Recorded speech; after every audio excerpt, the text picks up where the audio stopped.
വേറൊരു ടീമുണ്ടായിരുന്നു, പക്ഷെ അവന്മാർ പൊട്ടിക്കലാണ്.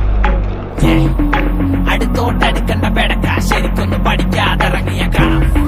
അമ്മ പോക്കിലുള്ള സൈക്ലോൺ അടിക്കിട്ട് പണിയാൻ വരുന്നവർ പണം.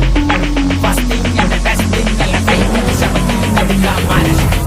പണി പാതിക്കിട്ട് പോകില്ല, മരിച്ചാ മരിച്ചു, അതുവരെ